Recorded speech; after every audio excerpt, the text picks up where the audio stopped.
Hi everyone. Hello. Welcome to the digital free market roadshow that we have to do unfortunately in a online format this time. We're going to have 3 days of online events, basically through Facebook Live. We're going to have a number of guests throughout these 3 days, discussing basically the philosophical, economical, and political aspects regarding the coronavirus epidemic, right? And we're starting off today with the philosophical side of things, and I'd like to introduce Agnieszka Plonka from Poland. She is a researcher in the field of information war, state propaganda, with experience in data science, and also with research in the field of the psychology of totalitarian regimes. And she's going to be speaking to us today. First of all. Before we get into that, however, I would like to thank our partners. That means basically the Free Market Roadshow, the global organization, also to the Romanian and American University in Bucharest, who have helped us to organize this event, and to, of course, all of our partners, local, national, and international, have made this event possible. So I'm going to welcome Agnieszka into the call. Hi. Hello, Agnieszka. Hello, thank you for the Right. kind introduction. Thank you as well for taking the time to speak to us. We'll just let you go into the point, and we're gonna loop in at the end and perhaps take a few questions if we have the chance. Yeah. Okay, so thank you again, Sorin, and it is a great honor to start this series of meetings. So when coming up with a banner sentence that you may see soon, I was thinking Hmm. about what is core to all of the discussions that we will be having in these 3 days. And the core of it is certain living entity. And it's not the virus, of course, 'cause virus isn't technically alive. There's not much to debate when it comes to the nature of it, but it is a human being. So, all that we will talk about here in the next 3 days philosophy, economics, political strategies those are all research and strategy areas that grew around the basic question of who a person is, how a person should be treated, and who is to have a legitimate power over a person. So, we are basically talking about human nature. So, as we know, there are many philosophical takes on these questions, and they then result in different political strategies. So, and whether these strategies enhance human happiness or not, that depends on whether the philosophy captured the human nature as it is. So, my argument, and it's a general take of personalist, but also of Ayn Rand, is that a person is an end in themselves. So, each of us has unique intrinsic value as a human being, unique aspirations and hopes, and we are the sole actors that can be in charge of them. And of course, there have been many philosophies that claim something very different. And in consequence, they treat people like data points, like elements of some kind of non existent greater good. And they are not seeing human beings for who they are. They are not respecting them and violating their boundaries. And that, in the end, will result in emotional trauma for these people. They will be stripped of agency, of responsibility, and of self worth, just because they are treated like something that they are not. So, such philosophies are based on false anthropology. So, that of course is true for all of the collectivist philosophies, but even utilitarians, which claim that ultimately they see the individual, they still choose an approach that, in a way, effectively lies about human nature. So, and I also think that here is where philosophy, political philosophy, links with psychology and the view of Ayn Rand, also the view of personalists, the view that a human being is an end in themselves, that is linked with the best possible outcome psychology wise. So, generally, how we treat another human being exists on a spectrum. So, there is this extremely narcissistic end where we treat people like objects that are just supposed to serve a certain role, or are supposed to be a pawn for a common good that doesn't even exist. And if these people do not serve their purpose, we throw them away, we abuse them, we pretend they don't exist, or if that's in politics, we throw them in jail or kill them. So that's the extreme narcissistic end. And this extreme empathetic end, this personalist but also objectivist in how Ayn Rand would view it, uh, is where we treat another human being as an end in themselves. So we have appropriate boundaries. We see them as unique and valuable actors that are responsible for their own life. So we do not want to use them abusively, but make business with them respectfully. So this empathetic approach to a human being really honors human nature as it is. And uh, the take is, I do not feel entitled to anything from you. You do not feel entitled to anything from me. But let's see if we can make things better for each other if it's fine with you. And if anyone engages in any entitlement, that's crossing a boundary. So you're not treated properly anymore. You're becoming an object. And if it's on a political scale, your natural rights are violated. And of course, there are all shades of between treating another human as an object and treating another human as a human. But how does the state treat us? Well, of course, it's kind of far away from this empathetic spectrum, and the more totalitarian the state, the closer it is to this objectifying narcissistic end. But it's not only true on a political scale, but for smaller communities, workplaces, families. Well, some people do have these personality disorders that make them possible to interact with others only to exert control. And the relationships such people form will be toxic and result in trauma in their victims because those victims were reduced to an object. So these phenomena are known in clinical psychology, and I claim that they are actually transferable to political psychology. So if we act as if a human being is not an end in himself, we will traumatize him. And there are known comparisons between Eastern and Western Germany that show the mental and physical trauma of the Easterners. So that's the general framework I will be making my argument in. And those are, of course, some extreme examples, but how does this relate to the current crisis? To the lockdown, to the stay at home orders, to what governments are doing today in the pandemic? So, well, mostly there is this curve, right? And we are all told to flatten the curve. And if you look at the y-axis of the curve, these are numbers of people that are infected. So does it already mean that plotting this kind of curve is objectifying, disrespectful because, hey, I'm a human being and I cannot be put on the y-axis? Of course not, because biology or statistics or medical science doesn't answer questions about human nature. It answers limited scientific questions. So uh, they're just dealing with narrow phenomena. So this flattening the curve is the answer to a question.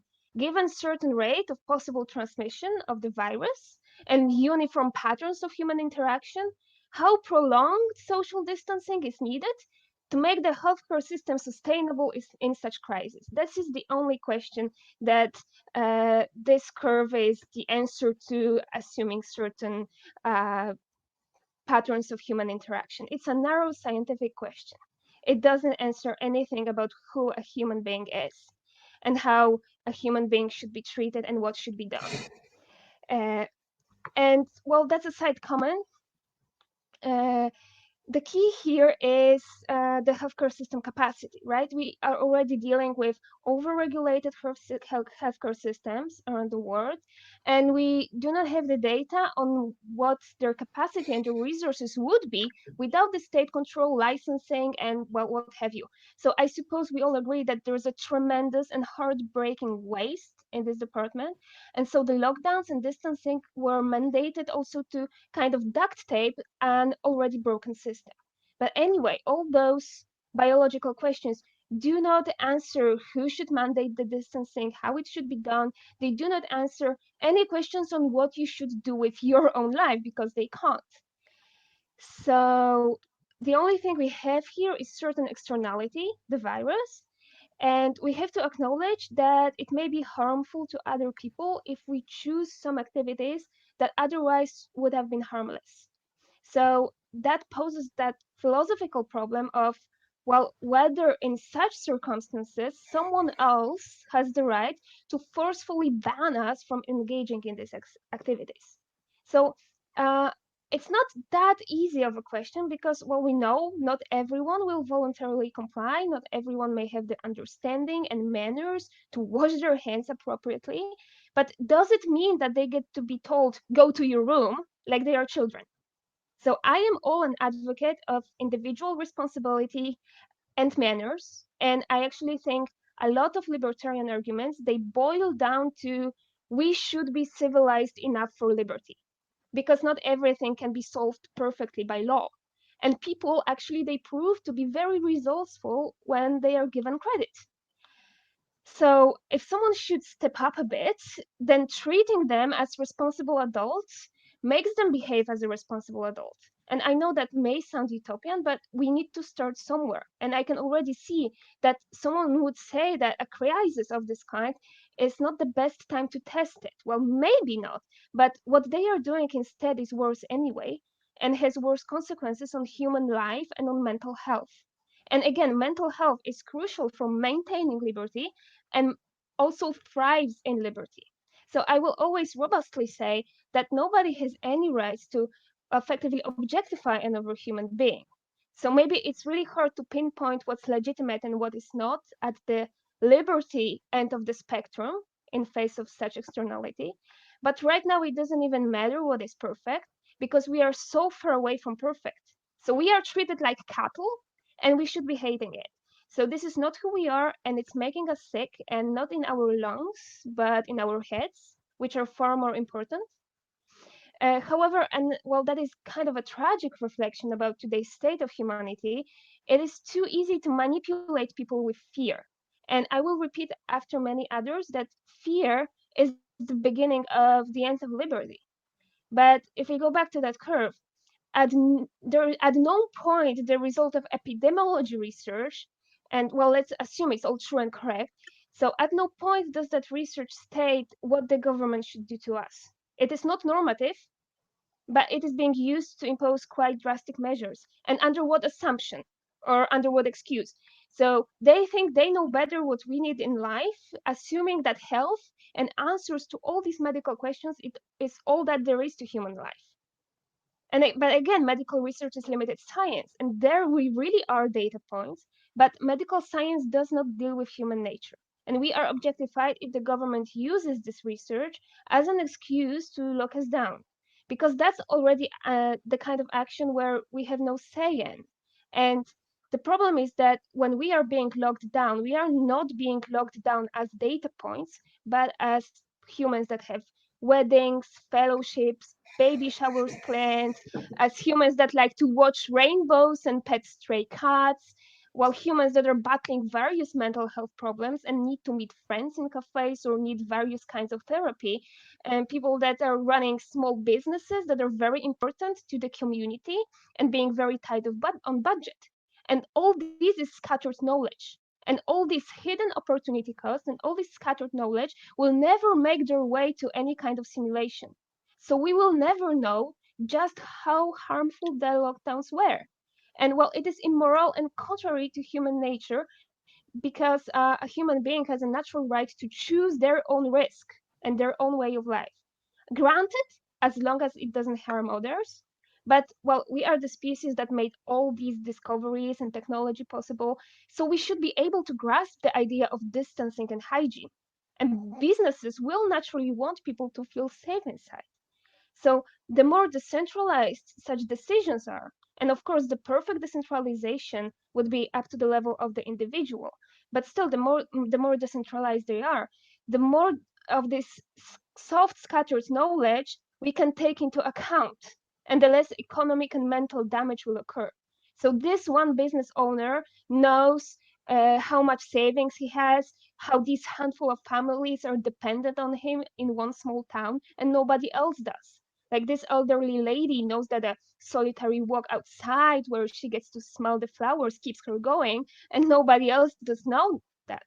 And there are grandparents that would probably prefer to attend their grandchildren's wedding and have one last highlight night, even at the expense of a shorter life. But the problem is nobody gave them that choice to make, and someone in the government knew better.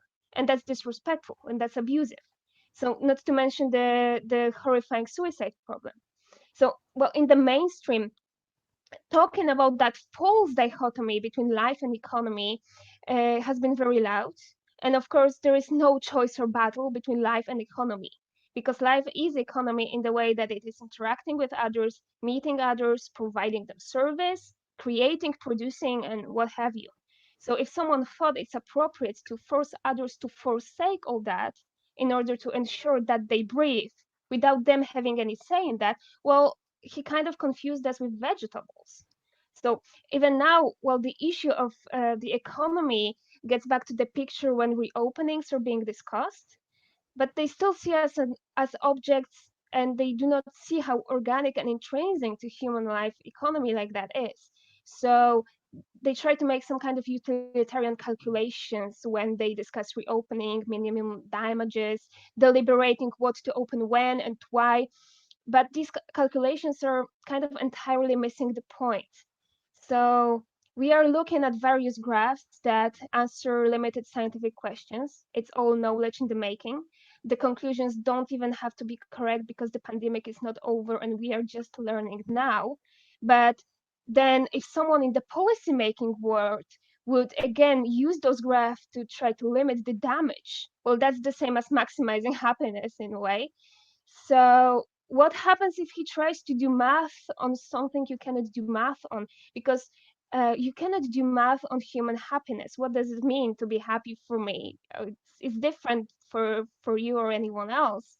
And maximize or minimize is a mathematical word. So you would need to take my happiness, your happiness, happiness of that girl who bullied you in high school, happiness of that plumber, happiness of that professor and baker, and then what? Add them together, integrate them, define them as function of some kind of factor, and then maximize given that factor. Well, it's even crazier than adding apples and oranges because that's not who we are. That sounds ridiculous. So it's not only bad social science that tries to make impossible calculations and doesn't recognize the true nature of a human being, but it's also stepping over the line to even be asking these questions because it should never be up to them to tell us what to do with our lives. We are the only ones that really know, and we are the ones that have the right to decide. And well, by the way, if, for example, someone thinks I'm not going to take into account safety measures, that's kind of an insult to my maturity. And I wonder if you guys are feeling the same.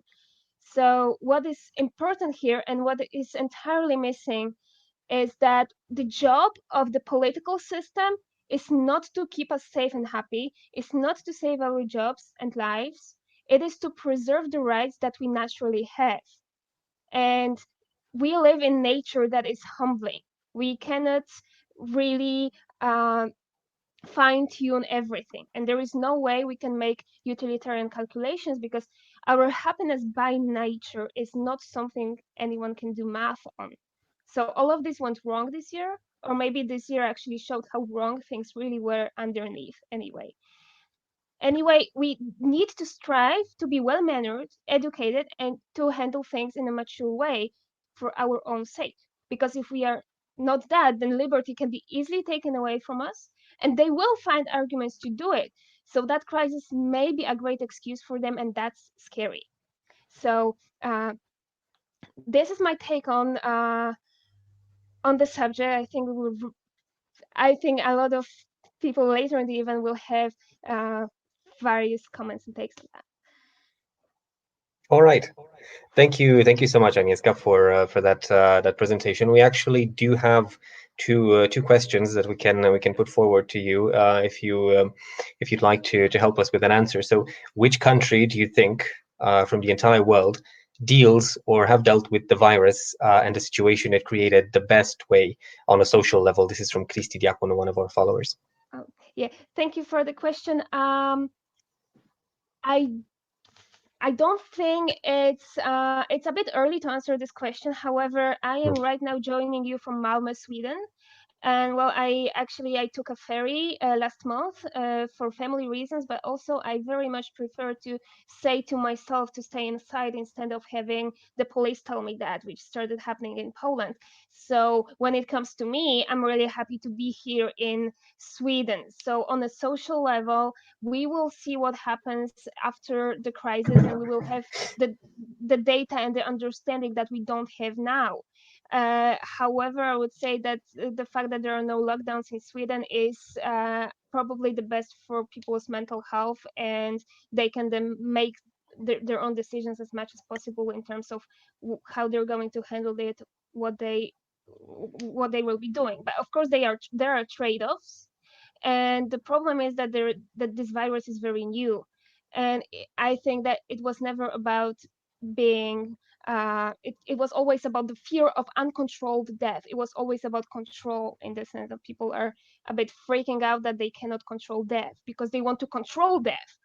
um, and another point is that well, after 9/11 the airports changed forever, and that's a bit scary.